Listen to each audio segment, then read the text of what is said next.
Hi everyone, welcome to the SuperClashBros, a podcast where we take a deep dive into the horror stories of Reddit and discuss the things that truly go bump in the night. My name is Trey, and I will be your guide through the strange and unexplainable this evening. So sit back, relax, and enjoy. Hey everyone, welcome back. I'm Trey, and today I'm joined by my co-hosts, Connor and David. Today, David will be narrating the story. Go ahead and take it away, David. Hey everybody. So we are going to be talking about a story from the Paranormal subreddit, posted by user Glorious Purpose 92. So I wonder if he was a 92 baby. That was weird. The post is called The Peeker. Here we go. Hello all. I've been lurking here for a while now to get a feel for the group, and I have had my fair amount of experiences that I knew. Eventually, I'd write one to share. Well, this evening, I had an experience with an entity that followed my wife and I through several moves. We've come to terms with knowing it's attached to either of us, we own. And that's going to keep following us until we do something to get rid of it, like poke it. I don't know. Maybe. We simply call it the Peeker. The Peeker is of unknown origin, but for as long as my wife and I have been living together, since 2012, we've had experiences with it. Starting off while we were just dating, neither of us told the other that we saw it, not wanting to sound crazy to each other, because we all know that's how relationship starts. We both have had paranormal experiences separately before we got together, and had a few conversations about ghosts, etc. It wasn't until we moved in together that things escalated a bit. We realized the house we were living in was haunted by more than one thing. And slowly, we talked more and more about those things, and we were having matching experiences. It was great to feel validated that someone else saw and felt and experienced the same crazy moments, but also mildly frightening because now, ghosts. Well, the Peeker got its name from what it does. For the most part, it's a shadowy silhouette of a person that we would catch peeking around corners from behind furniture, through windows, doorways, etc. It sounds like he's just playing a game. Before ducking out of view, just as you turn to look at it. It doesn't always duck out of view fast enough, though, and we see glimpses of it. One of its best tricks is when it peeks out at you from a mirror, like the mirror is really just another window or something. That always gives me a good scare. What's also been validating is that our dog has seen and reacted to it several occasions, as well as the pets of some of our roommates we've had over the years. Through several years of different apartments and different rented homes, it's come along with us to all of them. And because it just gives us a bit of a jump scare and hasn't tried to harm us in any way, we just cohabitated with it. Well, tonight's the first time that it severely shocked and scared me. I'm watching a show on Netflix called The Midnight Club, pretty decent series, and I've got the lights low in the room and room to add to my fright factor. My wife's watching something else in the other room, so it's just me, my snacks, and my comfortable recliner while I'm watching. Things are getting a little intense, and I'm subconsciously rocking my chair ever so slightly. That little anxiety getting to you a little bit. The episode's gotten to a pretty visually dark scene, so I can faintly see myself in the chair I'm in reflecting in the low light of the screen, and I see a silhouette moving, rising from behind and to the right of me.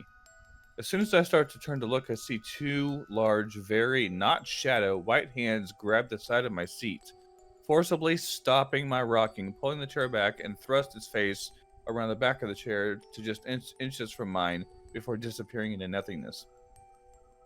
That was the most physical experience I've ever had with the Peeker, and probably any other paranormal entity I've come in contact with.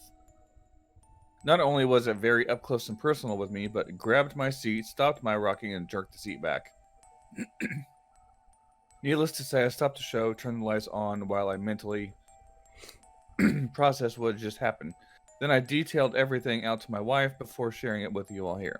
Hope you all enjoyed my frightening moment as much as I did. Let me know what you think, or if you have anything similar happen to you. Interesting. I think his wife was just playing a trick. With a scary mask, maybe, but I don't know. Wow, I would definitely want to tell someone about that. Yeah, that's very intense. It's probably one of the more intense ones that we've talked about. so far. Yeah. I mean, for something to stop your chair from rocking and gets in your face. Right. I I love how he doesn't like say any details about like the facial features or anything. Yeah, That would have been nice to which like kind of hear. so It I would don't have it know. would have probably been just a blur, honestly. Well, I don't know if you guys experience the same thing, but like when I dream, I don't really see faces. Like if I try to remember the people that were in my dream, I don't remember their faces. I can remember who they were. I can be like, "Oh, Trey was in my dream," but I don't remember ever seeing your face. It's more just like your You're energy faceless, there. dude. So here's the deal. Was this person like laying in his chair and he dozed off to sleep, and then you know how you kind of like jolt back awake all of a sudden?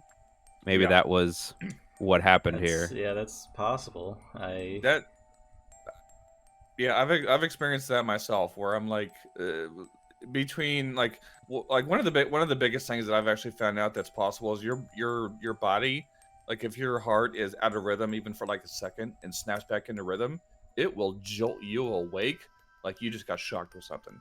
So it could have been that, or the could have been the fear of falling, because the fear of fall, or not the fear but the sensation of falling when you're dreaming will always, regardless of where you are, snap you awake. So it could also be that.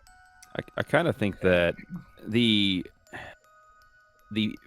kind of primordial fear that most people have of like when it's dark, seeing something peek out from the shadows is just a very like common occurrence. I know that my mind's played tricks on me a few times, and I've been laying in a dark or semi-dark room and seen a shadowy corner where I saw something kind of move, or like a shape kind of form or something. So it's like I think our eyes play tricks on us a lot too. Yeah, or even if you have like say like a jacket or something like hanging in a hallway, in the darkness, like it kind of looks like a person sometimes. Like I know Yeah. I've had that happen to me several times where I just scared like the shit out of myself. I'm just like, fuck. Yeah. On the side of where you would like maybe consider this to be a true story and not just like somebody who's seeing shapes that shouldn't be there and then waking from a sleep or something like that.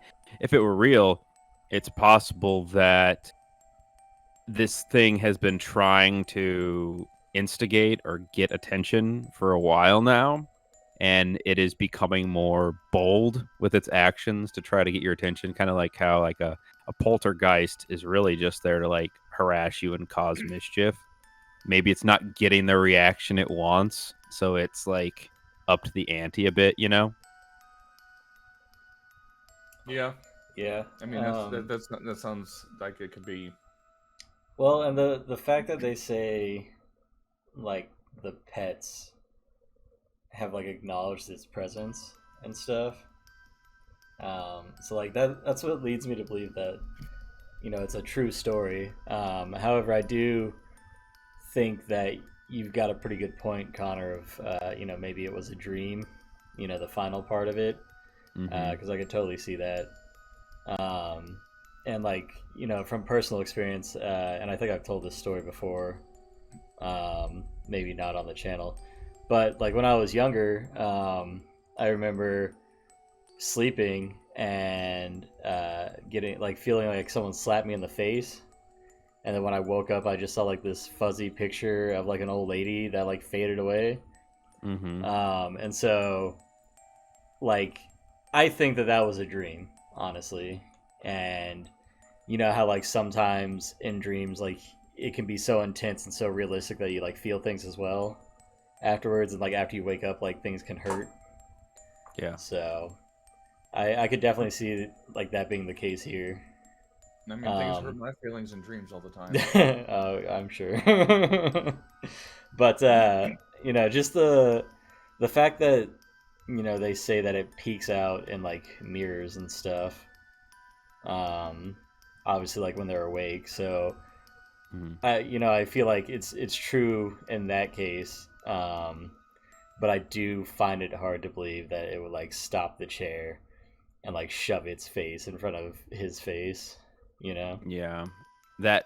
Immediately when I heard that part, I was like, that kind of sounds like you're jolting awake, like Right, yeah. where you've like leaned back in your chair a bit, and then all of a sudden, and you wake back up, and it's like a start, like somebody grabbed your chair, basically, But Have you guys had any experiences like that, where like you had a No. dream and thought that it was dream. like realistic, yeah, I mean, I've had a few dreams over equality, but I've yeah, I'd say like some dreams have gotten me to the point of like jolting me awake or whatever. But I mean, there've never been like the paranormal side, more like those situations that you never want to be in life, just random stuff. I have this theory that because I have had a dream where I woke up and then felt the residual effects, so I think that like natural things can happen to you in your sleep, right? So my example is I was sleeping one time as a kid and I had a dream about being chased by like a giant wasp, right? And I woke up and I felt like stabbing in the bottom of my feet, and then I thought like I opened my eyes and then I had to like rub them and it went away, but I saw like a giant wasp at the end of my bed, right?